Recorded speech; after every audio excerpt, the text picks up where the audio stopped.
سامعین کرام السلام علیکم۔ فاتحہ۔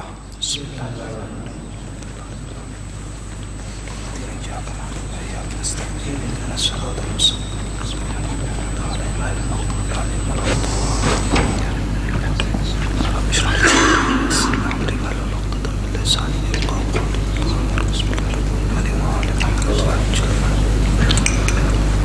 لا حول ولا قوة الا باللہ العلی العظیم۔ حسبنا اللہ ونعم الوکیل، نعم المولا ونعم النصیر۔ بسم اللہ الرحمن الرحیم۔ الحمد للہ الواحد الاحد الفرد الصمد الذي لم يلد ولم يولد ولم يكن له كفوا أحد، ثم الصلاة والسلام والتحية والإكرام على الرسول الأمي المكي المدني الهاشمي القرشي المطلبي مولانا ومولى الكونين جد الحسن والحسين أبي القاسم المصطفى محمد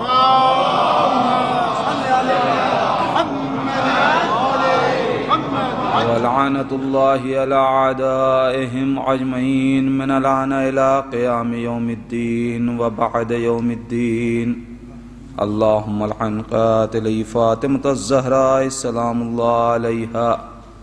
اما بعد فقد قال الحسين عليه السلام بسم الله الرحمن الرحيم. اللهم انك تعلم انه لم يكن ما كان منا تنافسا في سلطان ولا التماسا في فضول الختام، ولكن لنري المعالم دينك ونظهر الإصلاح في بلادك ويأمن المظلومون من عبادك ويعمل بفرائضك وسنتك وأحكامك. صلوات پڑھ دیں محمد اللهم صل على محمد وآل محمد. اذان ایمان کرم ہے اس پروردگار کا کہ اس نے محبت اہل بیت کے صدقے میں ہمیں اس پاکیزہ بزم میں شرکت کی توفیق عطا کی.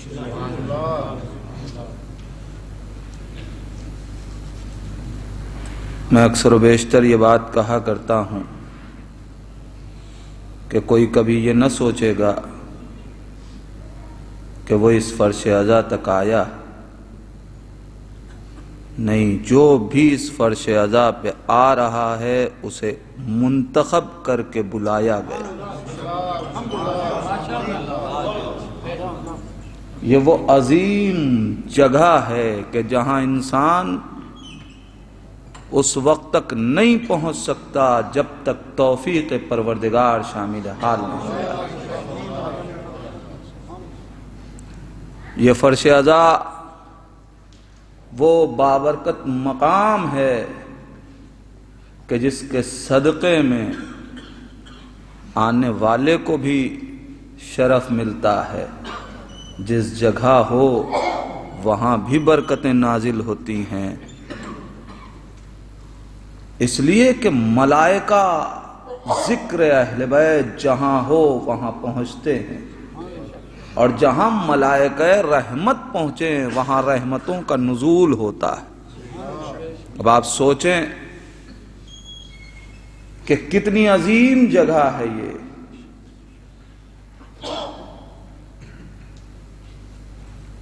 غم حسین میں سارا جہان روتا ہے. غم حسین میں سارا جہان روتا ہے. زمین روتی ہے، یہ آسمان روتا ہے. اور جہاں حسین کی مجلس بپا نہیں ہوتی، مکین روئے نہ روئے مکان روتا ہے.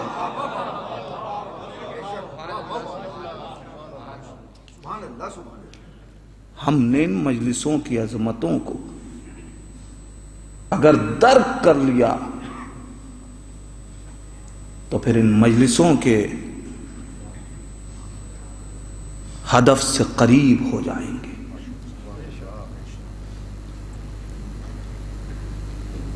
چونکہ ہمارا اس سال اس عشرہ مجالس کے لیے جو موضوع منتخب کیا ہے وہ ہے مقصد ازا. ہم 2 مہینہ 8 دن جس حسین کی مجلس میں آ کے بیٹھ رہے ہیں، ہمیں معلوم تو ہو کہ ان مجلسوں کا مقصد کیا ہے، اس عزاداری کا ہدف کیا ہے، اس ماتمداری کا فائدہ کیا ہے، کیوں غم حسین میں ہم اتنا وقت دے رہے ہیں. کوئی نہ کوئی ہدف تو ہوگا، کوئی نہ کوئی مقصد تو ہوگا. ہے مقصد، دلیل کیا ہے کہ یہ مجلسیں مقصد رکھتی ہیں، ہدف رکھتی ہیں؟ دلیل یہ ہے کہ جو عمل بے مقصد ہو وہ زیادہ دن نہیں چلتا.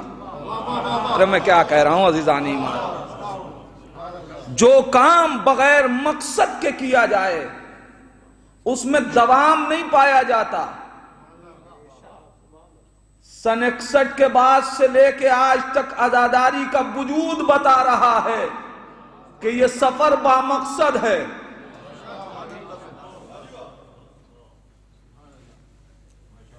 کیا ہے مقصد؟ دلیل کیا ہے کہ مجلسوں کا مقصد پایا جاتا ہے؟ مجلسیں اپنا ہدف رکھتی ہیں، مجلسوں کا اپنا ایک سبب ہے، ایک راز ہے. کیا ہے دلیل؟ کیوں ہم کر رہے ہیں یہ مجلسیں؟ کیا یہ رسم ہے کہ ہمارے بزرگوں سے ہم کو ملی ہے اور ہم ادا کر رہے ہیں؟ نہیں عزیزان ایمان، یہ رسم و رواج نہیں ہے، یہ کوئی تہوار نہیں ہے، یہ کوئی فیسٹیول نہیں ہے. عزیزان ایمان، ان مجلسوں کا اپنا ہدف ہے. یہ کسی رسم و رواج کی بنیاد پہ نہیں ہو رہی. دلیل پھر چاہیے. کیا دلیل ہے کہ یہ رسم نہیں ہے، یہ رواج نہیں ہے؟ عزیزان ایمان، رسمیں نسلوں کے بدلنے سے بدل جایا کرتی ہیں. نہ جانے کتنی رسمیں تھیں کہ جو ہمارے بزرگوں کے دور میں پائی جاتی تھیں آج نہیں پائی جا رہی ہیں. جیسے جیسے زمانہ بدلتا ہے ویسے ویسے رسمیں دنیا سے چلی جایا کرتی ہیں، مگر کائنات کتنی ہی ترقی کر لے ابھی حسین تک پہنچ ہی نہیں سکتی. ایک صلوات پڑھ دے محمد و آل محمد.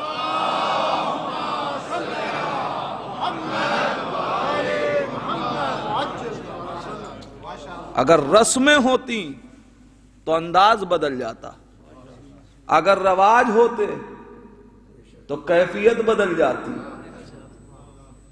جیسے زینب نے برپا کی ہے، جیسے بی بی زینب نے منعقد کی ہے، آج تک اسی طریقے سے وہی اہتمام.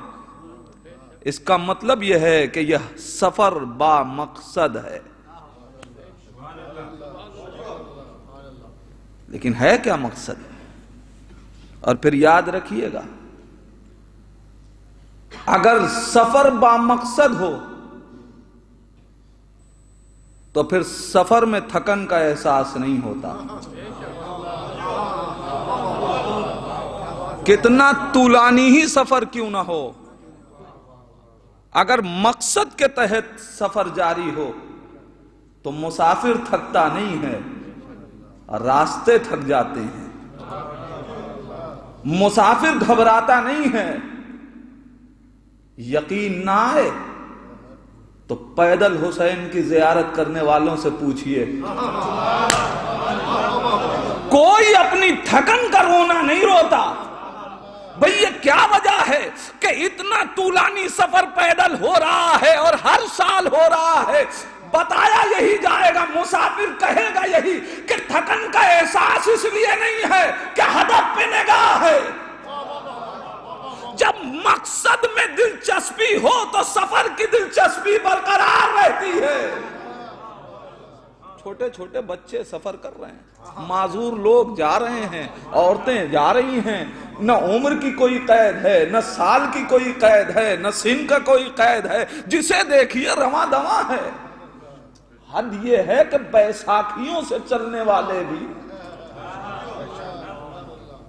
کیوں یہ ہو رہا ہے؟ اس لیے کہ کوئی ہدف ہے، کوئی مقصد ہے۔ تو جب عزاداری کا مقصد ہے، یہ تو طے ہو گیا، اس لیے کہ مقصد نہ ہوتا تو ہم تھک گئے ہوتے۔ جو عمل بغیر مقصد کے ہو، حکومتیں جنہوں نے قتل کیا حسین کو، وہ تھک گئیں، عزاداری نہیں تھکی، عزادار نہ تھکے۔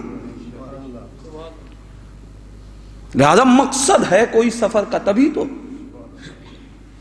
کون جانے گا، کس کو سمجھنا ہے؟ ہمیں اور آپ ہی کو تو سمجھنا ہے۔ ہم مسافر ہیں اس راستے کے، تو جب مسافر ہیں تو اپنے اس سفر کا مقصد بھی تو ہمیں معلوم ہونا چاہیے۔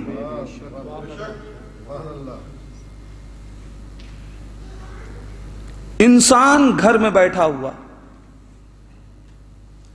بور ہونے لگا، اس نے کہا چلو ذرا کچھ دیر ٹہل کے آتے ہیں۔ گھر سے باہر نکلا، کچھ دیر چلا، تھکن کا احساس ہوا، واپس پلٹ کے اپنے کمرے پہ آ گیا۔ کیوں؟ اس لیے کہ بے مقصد نکلا تھا۔ جو بے مقصد نکلتے ہیں نا، وہ زیادہ دور چل نہیں پاتے۔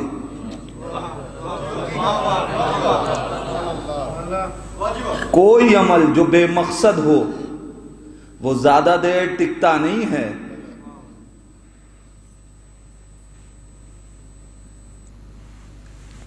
لیکن ایک شخص ہے کہ جس کو کہیں پہنچنا ہے،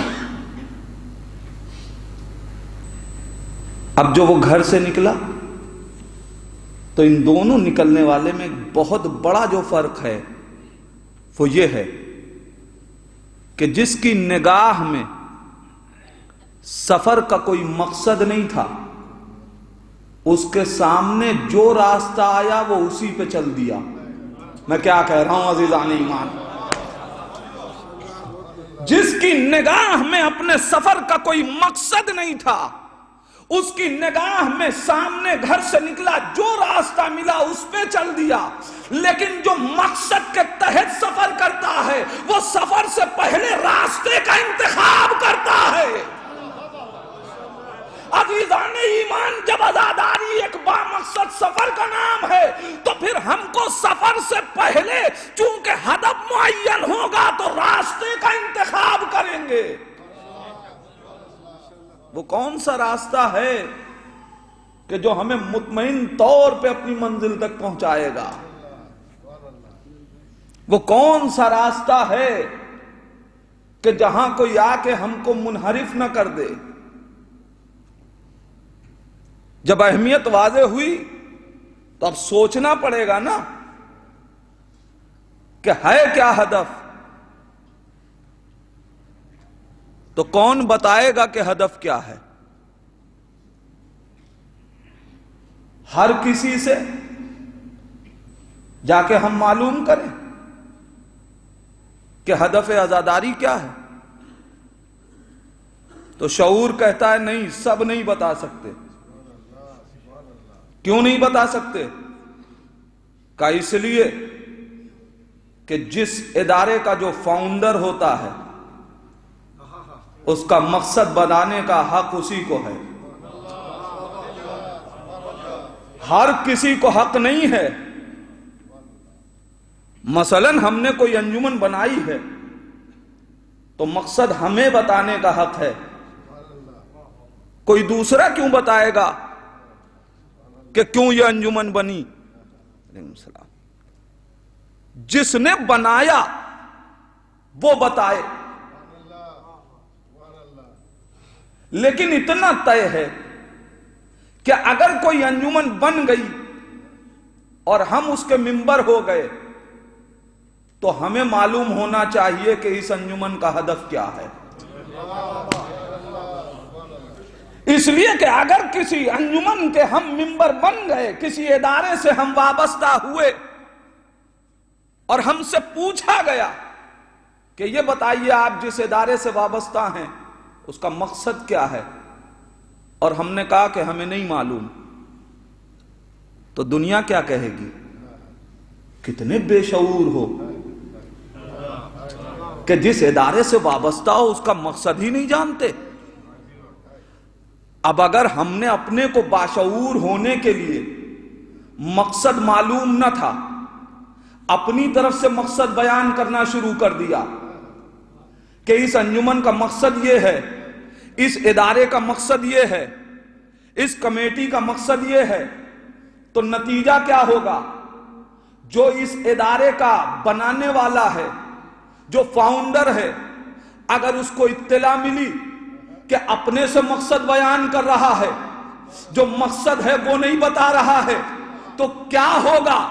کہ اس کو اس ادارے سے خارج کر دیا جائے گا کہ تم اپنے سے اس ادارے کا مقصد بیان کرنے والے کون ہوئے، لہذا خارج کر دیا جائے گا، نکال دیا جائے گا کہ تم نے اپنے دل سے مقصد کیوں بیان کیا. عزیزان ایمان، عزاداری بھی ہدف رکھتی ہے، عزاداری کا بھی مقصد ہے، لیکن کائنات کی بنائی ہوئی انجمن اور کمیٹی میں اور اس میں فرق یہ ہے کہ کائنات کا جو فاؤنڈر ہے وہ بے خبر رہتا ہے. اگر اسے کوئی بتائے گا تو علم ہوگا.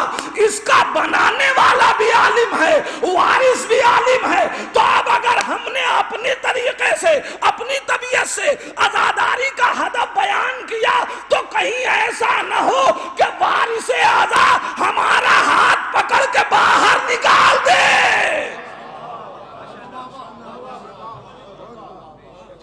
تو عزیزان ایمان، دنیا کی کمیٹیوں سے نکالا جائے تو دوسری کمیٹی میں جگہ مل جائے گی،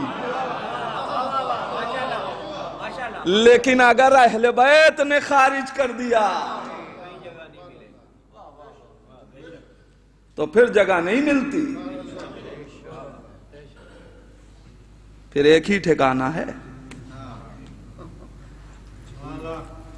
لہذا سمجھ کے باشعور عزادار، ضرورت ہے اس بات کی کہ ہم مقصد عزا، ہدف عزاداری کو پہچانیں. تو اب کسی کو حق نہیں ہے، اس لیے کہ نتیجہ بڑا خطرناک ہے، اس لیے اپنے سے بیان کرنے کا حق نہیں ہے. تو اب یا تو وہ کہ جس نے فرش بچھایا، یعنی یا بی بی زینب سے پوچھئے کہ مقصد عزا کیا ہے. مل جل کے صلوات پڑھیں محمد علیہ.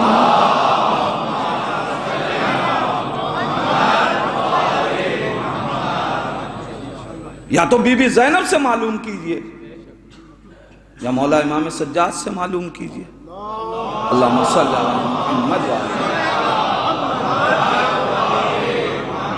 اس لیے کہ اس فرش عزا کو بچھانے والے وہ ہیں، اس ادارے کے بنانے والے وہ ہیں.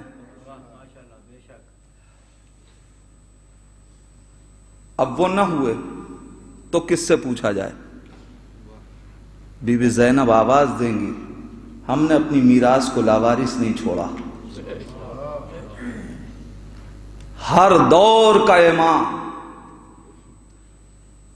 اس ہماری میراث کا وارث ہے. اسی لیے ہر زمانے میں ہر امام نے فرش ازا کا اہتمام کر کے اس کی عظمت کو اجاگر کیا ہے۔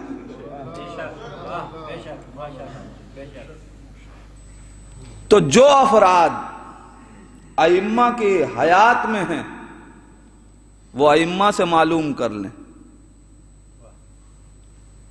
لیکن ہم جو غیبت کے زمانے میں زندگی گزارنے والے، ہم کس سے پوچھیں کہ مقصد ازا کیا ہے؟ اس لیے کہ نہ تو فاؤنڈر موجود ہے، نہ وارث موجود ہے، تو اب کس سے معلوم کیا جائے کہ یہ مقصد عزاداری ہے کیا؟ اس لیے کہ اگر نہ معلوم ہوا تو یا تو بے شعور عزادار ہوں گے، اور یا پھر اپنی طرف سے بیان کیا تو باہر نکال دیا جائے گا، نتیجہ خطرناک ہے۔ لہذا معلوم بھی ہونا چاہیے۔ تو عزیزان ایمان، جب تک بی بی زینب سید سجاد ہیں ان سے معلوم کیا جائے گا، ان کے بعد جب تک وارث حاضر ہیں ان سے معلوم کیا جائے گا۔ اب زمانہ غیبت آ گیا، ہم کس سے معلوم کریں؟ ہم نے مولا امام زمانہ کی خدمت میں پوچھا، مولا ہم کس سے پوچھیں؟ امام نے آواز دی، ہم نے اپنی شریعت کو لاوارث نہیں چھوڑا، اپنے بعد مراجع کرام کا سلسلہ رکھا۔ جاؤ مراجع کرام سے معلوم کرو۔ اب جو لوگ یہ کہتے ہیں ہم کو تقلید سے کوئی سروکار نہیں ہے، عزیزان ایمان یا تو بے شعور عزادار بنے،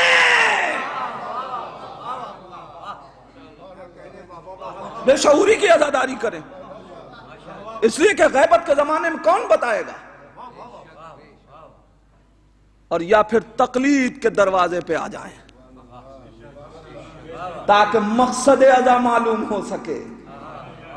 عزیزان ایمان، اور یہ سب جانتے ہیں کہ جو عزادار نہ بن سکا وہ کچھ نہیں بن پاتا۔ لہذا ضروری ہے کہ عزادار، باشعور عزادار بننے کے لیے تقلید کے دروازے تک آنا پڑے گا، ورنہ کون بتائے؟ سچ ہے کہ معصومین نے اپنے اقوال میں چھوڑا ہے، مگر اردو تو سمجھ نہیں پاتے، تو حدیثوں کو کیسے سمجھیں گے؟ اور ہر حدیث معتبر ہوتی تب بھی گنجائش تھی، لیکن حدیث جعل کرنے والوں نے یہ بھی راستہ نہ چھوڑا۔ لہذا اب صرف ایک ہی راستہ رہ گیا کہ اگر باشعور عزادار بننا ہے تو ان کے دروازے پہ جائیں جن کے لیے ائمہ نے دعائیں کی ہیں، مرحبا من احیا امرنا، جو ہمارے امر کو زندہ رکھے، اس کے لیے تعریف ہے۔ تو اب یہ کیسے ہو سکتا ہے کہ جس کی اہل بیت تعریف کریں، اہل بیت کا چاہنے والا اس کی مذمت کرے؟ عزیزان ایمان، یہی تو وجہ ہے کہ اگر کوئی مذمت بھی کرتا ہے تو وہاں پیشانی پہ بل اس لیے نہیں آتا کہ ان کی تعریف تو جھوٹی ہو سکتی ہے، ہم سے اس سے تعریف حاصل کر لی ہے کہ جو صادق آل محمد ہے۔ ایک صلوات پڑھ دے، محمد و آل محمد۔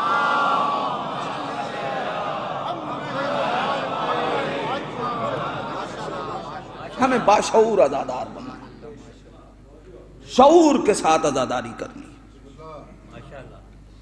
لہذا ضرورت ہے، اور بات آئی ہے، لہذا پہلے ہی دن صرف 2 باتیں یاد رکھیے، شریعت نے کسی سے بھی پہلے مرحلے میں تقلید کا مطالبہ نہیں کیا،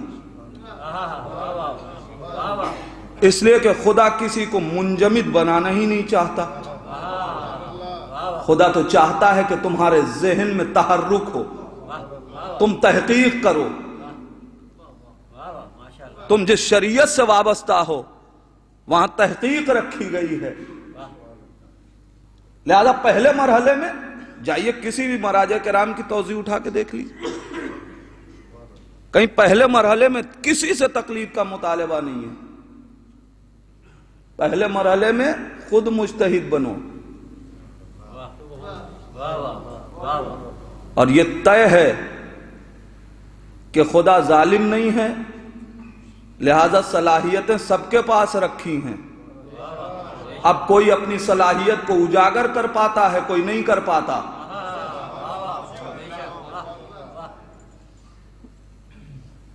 تو مطالبہ اس بات کا کہ خود مجتہد بن جاؤ، یہ بتا رہا ہے کہ تمہارے اندر ہم نے صلاحیت رکھی ہے،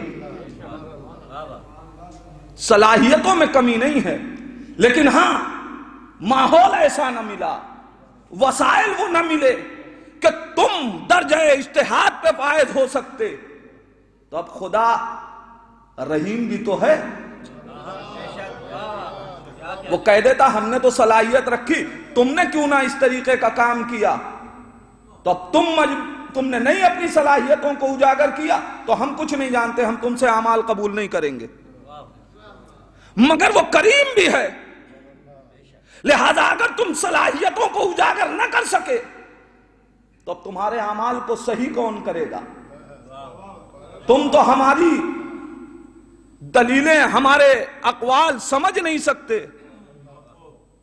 تب کیا ہو کہ پھر بھی دوسرے مرحلے میں تب بھی تم سے تقلید نہیں کہیں گے، ابھی بھی ذہن کو تحقیق کا عادی بنائیں گے، اس لیے کہ تقلید میں تم نے ایک مرجع کی توضیح المسائل اٹھائی، دیکھا، اس پہ عمل کیا، بات ختم ہو گئی، مگر کہا نہیں پہلے احتیاط پہ عمل کرو۔ احتیاط کیا ہے؟ کہ احتیاط یہ ہے کہ جتنے مراجع ہیں سب کے فتاوے پڑھو اور اس کے بعد عمل کرو۔ عزیزو ایک توضیح تو پڑھی نہیں جا پاتی، تو یہ اور سخت مرحلہ ہو گیا۔ اب انسان جب یہ بھی کرنے سے عاجز ہوا تب اس کریم پروردگار نے کہا کہ چلو ابھی بھی ہم راستہ دیے دیتے ہیں، جاؤ اس کے دروازے پہ جس نے اجتہاد کر کے مسائل کو نکال لیا۔ اب عزیزان ایمان اس سے نہیں کہا کہ اپنی تقلید کرواؤ، ہم سے کہا کہ مجتہد کی تقلید کرو، اس لیے کہ پیاسا کنویں کے پاس جاتا ہے، اس سے نہیں مطالبہ کیا۔ اب اگر اس دور میں سارے مراجع کرام اپنی توضیح کو بند کر دیں، کہہ دیں ہم کسی کو اپنا مقلد نہیں بنانا چاہتے، یہ اجتہاد ہم نے اپنے نفس کے لیے کیا ہے، بتائیے ہم کریں گے کیا؟ ہمیں ان کا احسان ماننا چاہیے جنہوں نے اجازت دے دی۔ ایک صلوات پڑھ دیں محمد۔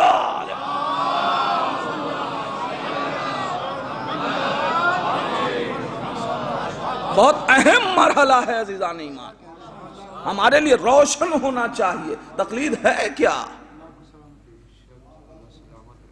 یہاں سے ہمیں شعور کا درس، شعور ملتا ہے، ہمیں آگاہی ملتی ہے۔ ہر آدمی جانتا ہے کہ جتنا محدود ہوتا ہے فکر اتنی ہی محدود ہوتی ہے۔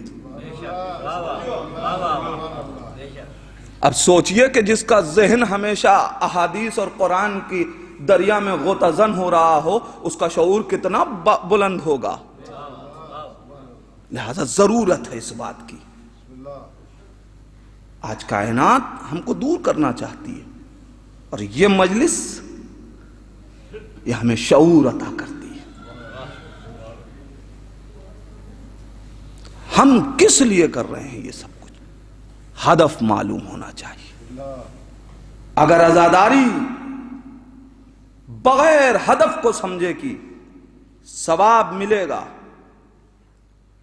مگر باشعور عزادار نہ کہلائیں گے۔ اور اسی لیے ہر انسان کا عزاداری کا اپنا ہدف ہے، آپ جانتے ہیں خوب اچھی طریقے سے۔ ہندوستان میں، پاکستان میں، بر صغیر میں، ہر جگہ پہ کچھ لوگ مجلس میں دیکھیے، یہاں الحمدللہ آپ سب ذکر حسین کی لالچ میں آئے ہیں، لیکن ہر جگہ اپنا اپنا الگ ہدف لوگ بناتے ہیں۔ کچھ لوگ اتنے پست ہیں معاشرے میں فکری اعتبار سے کہ وہ صرف تبرک کے لیے جاتے ہیں، کچھ ثواب کے لیے جاتے ہیں، کچھ شعور کی بیداری کے لیے جاتے ہیں۔ بہت اڑ کے اگر بنایا تو جنت کے لیے۔ عزیزان ایمان، عزاداری کے ہدف کو اتنا چھوٹا نہ کیجیے، اس لیے کہ جنت ہے ہی نہیں عزاداری کا ہدف۔ جنت تو عزادار کے آنسو کے ایک قطرے میں رکھی گئی ہے۔ جنت ہدف عزاداری نہیں ہے۔ ارے مجھے سچ بتائیں عزیزان ایمان، اگر ایک انسان کو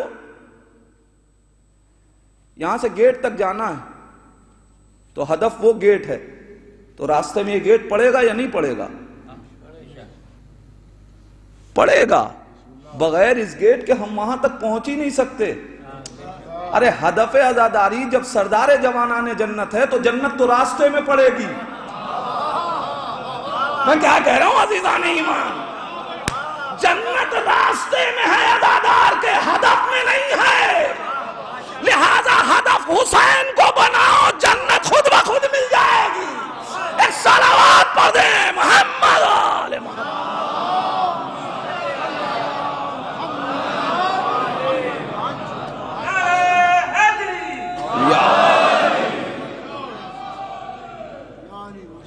ہمیں سوچنا چاہیے، شعور کو بلند کرتی ہے عزاداری۔ یہ نہ سوچے کوئی کہ ہم مجلس جنت کے لیے کر رہے ہیں۔ ہم نے گفتگو، شعور اہل بیت سے سیکھا۔ شاید کبھی میں نے یہ جملہ کہا ہو، لیکن چونکہ اس وقت میرے موضوع سے بالکل مرتبط ہے، آپ سب یاد ہے آپ کو مولا کائنات نے کیا سکھایا ہم کو؟ اے پروردگار، میں تیری عبادت نہ تو جہنم کے خوف سے کرتا، نہ جنت کے شوق سے کرتا۔ تجھے عبادت کا مستحق پایا ہے تو تیرے آگے سجدہ کرتا ہوں۔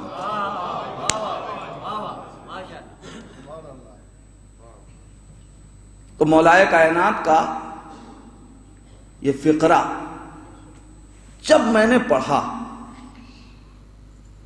تو میرے ذہن میں ایک ہی بات آئی، پروردگار اتنا شعور عطا کر دے کہ ہم بھی اپنے مولا سے اسی لہجے میں گفتگو کر لیں اور کہہ سکیں، یا علی ہم نے آپ سے محبت نہ تو جہنم کے خوف سے کی، نہ جنت کی لالچ میں کی ہے، آپ کو محبت کا مستحق پایا ہے تو محبت کرتے ہیں۔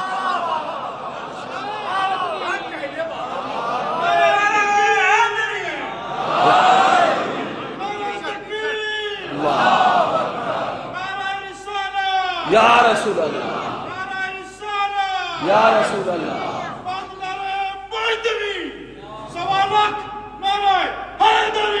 یا علی، یا اتنا شعور دے دے پروردگار کہ ہم بھی منطق علی میں گفتگو کر سکیں، ہم بھی لہجہ علی میں گفتگو کر سکیں، ہم بھی وہ ادب سیکھ سکیں جو علی سکھانا چاہتے ہیں۔ اور ایک جملہ اور کہہ رہا ہوں، پروردگار اتنا شعور دے دے کہ ہم سرکار سید الشہداء سے کہہ سکیں، اے حسین ہم آپ پہ آنسو نہ تو صلوات پڑھنا،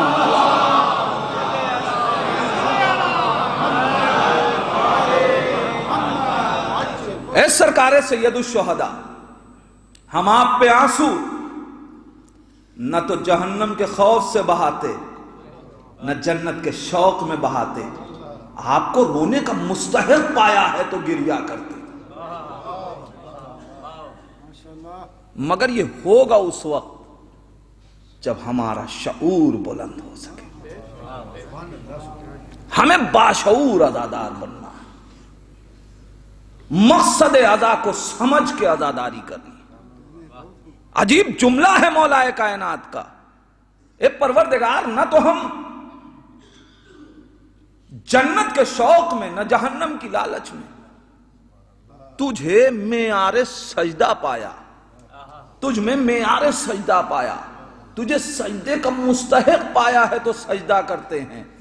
عزیزان ایمان، عجیب منزل ہے نا، جو علی بغیر معیار کے خدا کو سجدہ نہ کرے وہ کسی کی بیعت کیسے کر لے گا؟ جو سجدے میں پہلے مستحق تلاش کر رہا ہو، سوچنے کی بات۔ پھر کیا ہے مقصد عزا؟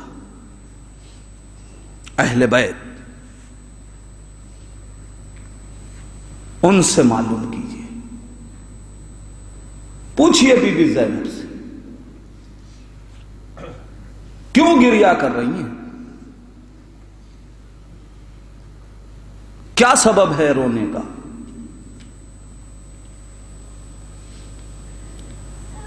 تاریخ شاہد ہے کہ کربلا کے بعد عزاداری نے شعور بیدار کیا ہے۔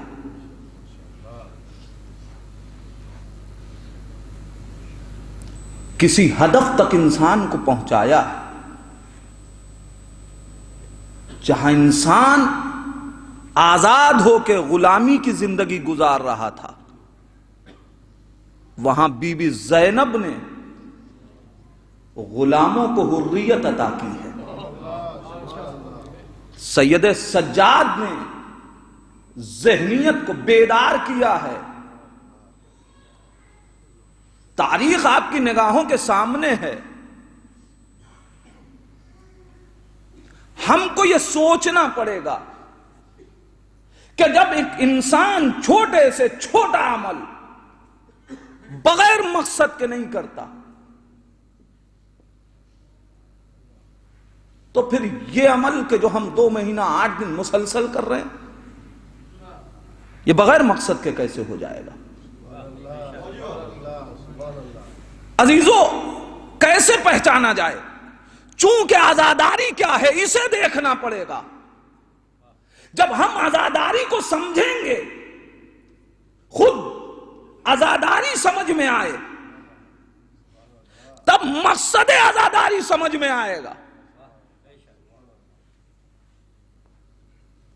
عزاداری ہے کیا؟ پہلے ہم یہ سمجھیں بھائی، ایک جملے میں عزاداری کربلا کی یاد کا نام ہے۔ عزاداری کربلا کی یادگار ہے۔ عزاداری کربلا کو ہماری روح میں زندہ کرتی ہے۔ عزاداری ہمیں کربلا تک پہنچاتی ہے۔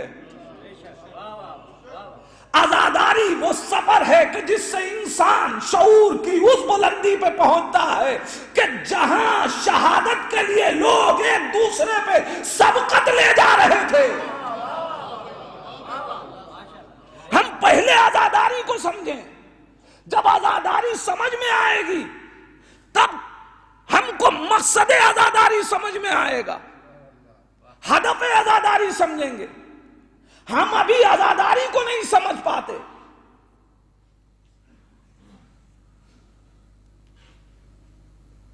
یہ جو اسباب عزا ہیں نا، علم، تابوت، ذوالجناح، ابھی ہم نے ان کی اہمیتوں کو درک نہیں کیا۔ میں اپنی بات کر رہا ہوں، آپ سب مجھ سے بہتر ہیں۔ اس لیے کہ ہم جو سمجھتے ہیں ابھی وہ بہت کم ہے. جو ہم کو سمجھانا چاہا ہے ان چیزوں نے. یہ نہ سوچئے گا کبھی کہ یہ پرچم یوں ہی ہمارے حوالے کر دیا گیا، یہ تابوت ہمیں یوں ہی دے دیا گیا.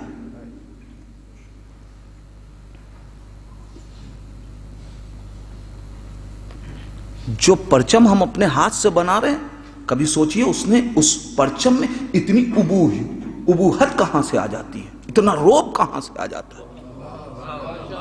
تب سمجھ میں آئے گا.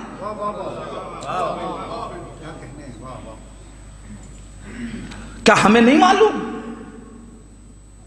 کہ جو تابوت ہم نے بنایا ہے اس میں کسی معصوم اور شہید کا جنازہ نہیں ہے. پھر اتنی بے ساختگی انسان آپے سے باہر ہو کے اس کی طرف کیوں دوڑ رہا ہے؟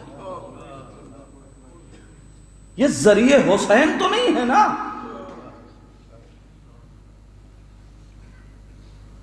کون ہے جو ہمارے قدم کو کھینچ رہا ہے؟ یہ کیفیت آئے تب سمجھیے گا کہ تابوت کیا ہے.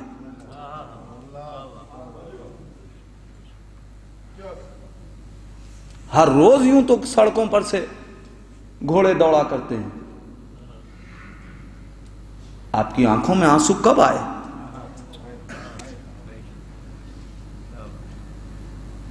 لیکن کیوں ذوالجناح پہ نظر پڑتے ہی آنکھیں اشک بار ہو جاتی ہیں؟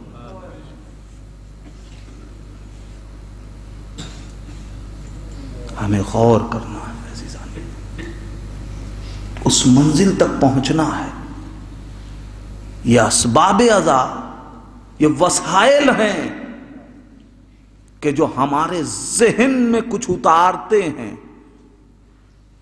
یہ تصویریں ہمیں کہیں تک پہنچاتی ہیں. خبردار کبھی ان چیزوں کی اہانت کی تصور بھی پیدا نہ ہونے پائے. یہ کیسے ممکن ہے کہ اگر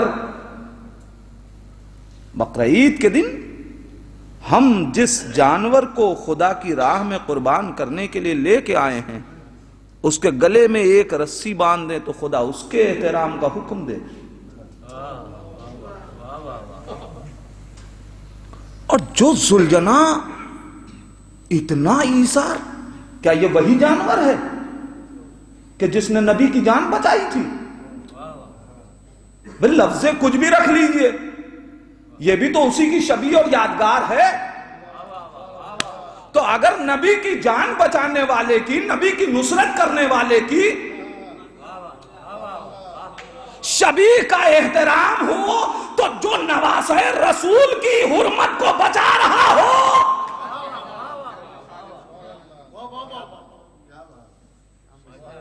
آپ ذرا سوچیں تو.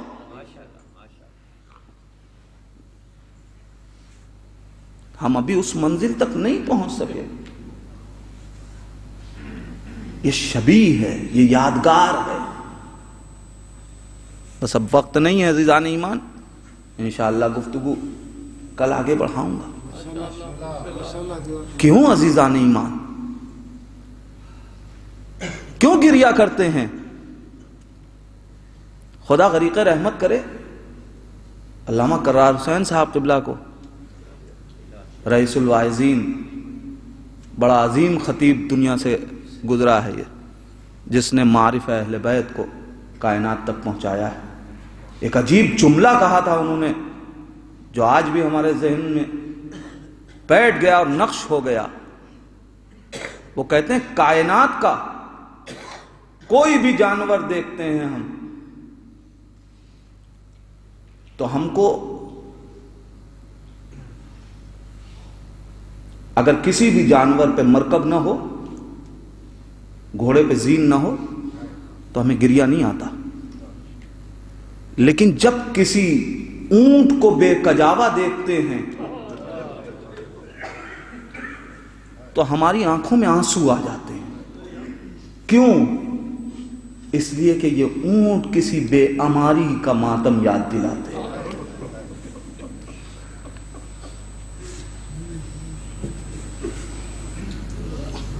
عزیزان ایمان، کیوں ذوالجناح کو دیکھ کے آپ کریا کر رہے ہیں؟ ہاں، کوئی یتیمہ یاد آ جاتی ہے نا. دیکھیے، آج شب شام غریباں ہے بی بی سکینہ کی، وہ کہ جس کی فریاد نے کربلا کی شام غریباں کو کائنات کے ذہنوں میں بیٹھا دیا. ذرا مصائب اطمینان سے پڑھوں گا، صبر کے ساتھ جناب سکینہ کے مصائب سن لیجئے گا، بہت درد ہے.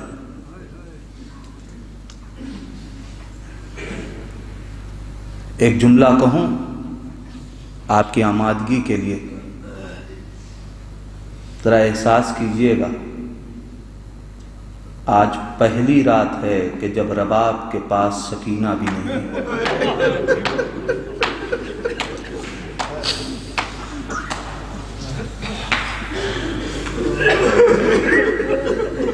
ابھی تک رباب زندان میں سکینہ کو دیکھ کے کچھ سکون حاصل کر لیا کرتی تھی، اس لیے کہ ہر ماں کی زندگی کے لیے کوئی اگر یادگار ہو نا تو اس کے سہارے زندگی آسان ہو جاتی ہے. اے عزادارو، رباب کا جو ایک سہارا تھا کربلا سے اجڑنے کے بعد وہ سکینہ تھی، وہ حسین کی یتیمہ. جزاکم ربکم، خدا آپ کو کسی غم میں نہ رلائے. آپ کی آنکھیں ہم نمناک ہو گئیں. پروردگار، بہت سے لوگ حسین کا چہلم منانے کے لیے کربلا کے لیے تیار ہیں. پروردگار، انہی آنسوؤں کا واسطہ ان کے سفر کو آسان فرما.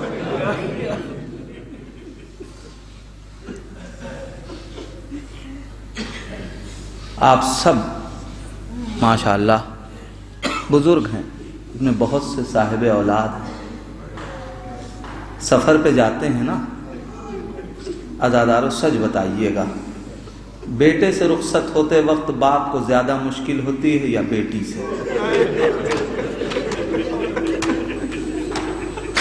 عزادارو، جب بیٹیاں آ کے باپ سے لپٹ جاتی ہیں نا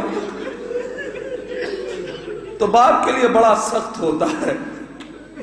اور پھر وہ بہن کہ جس کے سارے بھائی مارے جا چکے ہوں، جب وہ کربلا میں آ کے حسین سے لپٹ گئی ہوگی، حسین کے لیے سفر کتنا سخت ہو گیا ہوگا.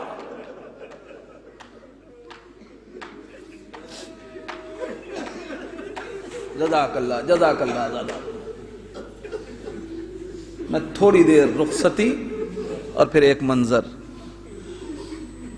حسین مظلوم نے سب سے رخصت ہوئے حسین، لیکن سکینہ کی رخصتی بڑی قیامت کی رخصتی ہے کربلا میں. تاریخ کہتی ہے حسین خیمے میں آئے، سب کو سلام آخر کر کے حسین جا رہے، حسین خیمے سے نکل رہے ہیں. راوی کہتا ہے کہ دو رخصتی کربلا میں بڑی سخت تھی، جب جناب علی اکبر نکل رہے تھے اور دوسری جب جناب حسین. بار بار خیمے کا پردہ اٹھتا تھا، گر جایا کرتا تھا، لیکن حمید ابن مسلم نے لکھا نہیں کہ یہ سبب کیا ہے، کیوں بار بار پردہ گر رہا ہے. عزادارو، ارے کبھی رباب، کبھی لیلا، کبھی بی بی زینب، کبھی بی بی ام کلثوم، اور کبھی 4 برس کی سکینہ آ کے بابا سے لپٹ جاتی ہوگی. اے بابا،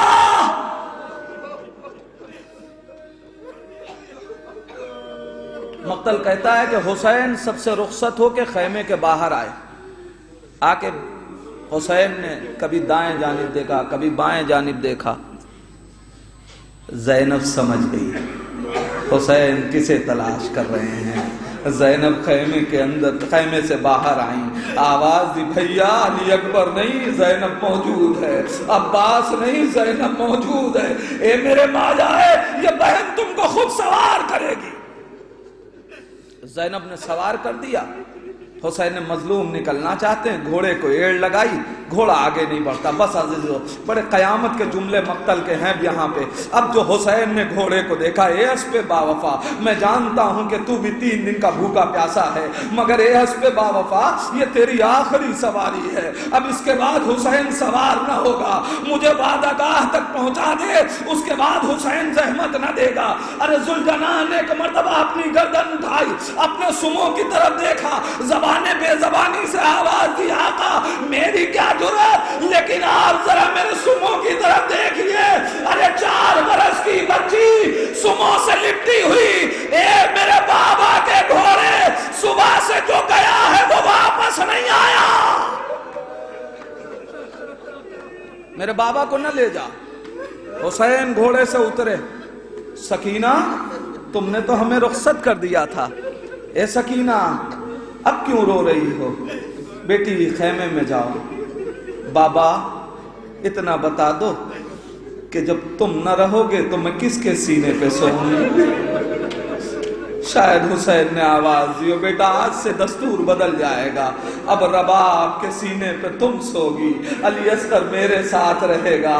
لیکن عزادارو سکینہ نے ایک مرتبہ ہاتھوں کو جوڑا, ننھے ہاتھوں کو جوڑ کے کہتی ہے بابا ایک بار اور سینے پہ سلا دو.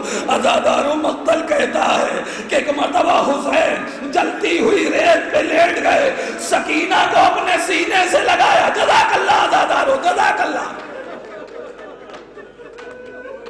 مقتل کا جملہ بہت سخت ہے.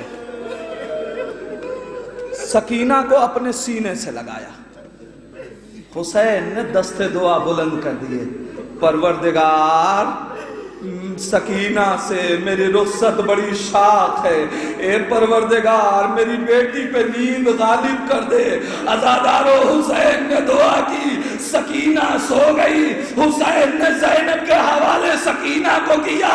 مقتل میں حسین آ گئے. مجھے کسی روایت نے نہیں بتایا کہ اب سکینہ بیدار کب ہوئی, جب زمین کربلا کو زلزلہ آیا یا جب شمر کے تماچے پڑے. سکینہ تیرا بابا مارا گیا. جزاکم ربکم. خدا آپ کو کسی غم میں نہ بلائے. عزادارو یہی سکینہ سارے مصائب جھیلتی ہوئی شام کے زندان میں اسیر ہو گئی. وہ بھی وقت آیا کہ سکینہ کی زندگی کا آخری دن, سکینہ کی زندگی کا آخری دن. روایت کہتی ہے بچی نے باپ کو خواب میں دیکھا, سکینہ میں تمہیں لینے آیا. عزادارو تاریخ نے جناب سکینہ کی وصیتیں لکھی نہیں ہیں, لیکن میرا احساس کہتا ہے کہ عجب نہیں سکینہ نے 2-3 وصیتیں کی ہوں.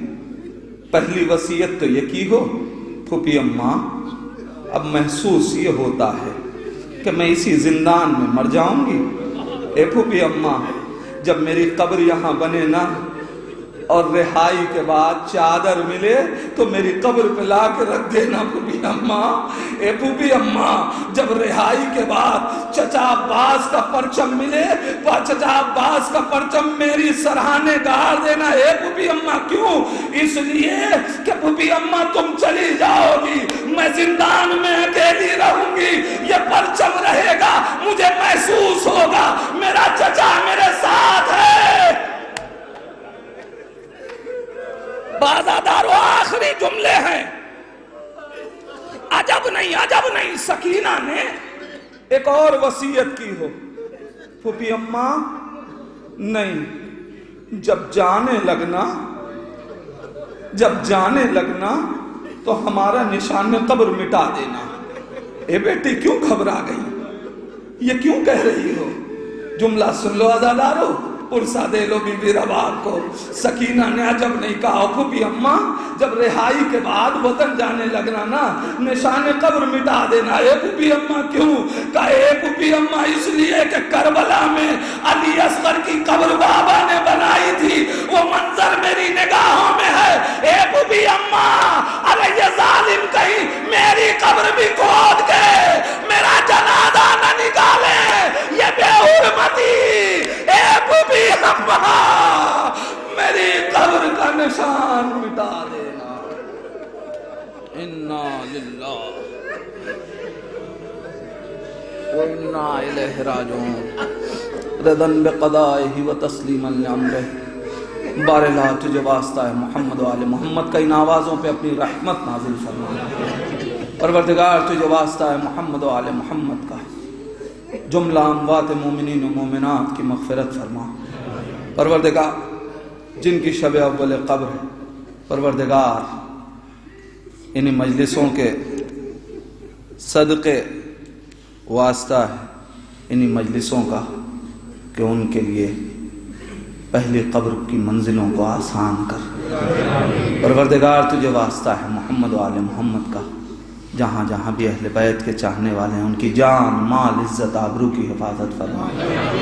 پروردگار یہ آنکھیں غم سکینہ میں نمناک ہوئی ہیں، پروردگار انہیں اس وقت تک بند نہ کرنا جب تک یہ حرم سیدہ زینب اور سیدہ سکینہ کی زیارت نہ کریں۔ پروردگار ان حرم کی حفاظت فرما۔ پروردگار تجھے واسطہ ہے محمد و آل محمد کا، ہمیں مقصد عزا سے قریب فرما۔ پروردگار ہمیں اس پہ عمل کرنے کی توفیق عطا فرما۔ پروردگار وارث عزا امام زمانہ کے ظہور میں تعجیل فرما، ان ظہور اتنی توفیق دے کہ ہم اپنے امام کو پہچان سکیں۔ اسی امام کا واسطہ ہم سب کو ان کے اعوان و انصار میں شمار فرما۔ ربنا تقبل منا انک انت السمیع الدعا۔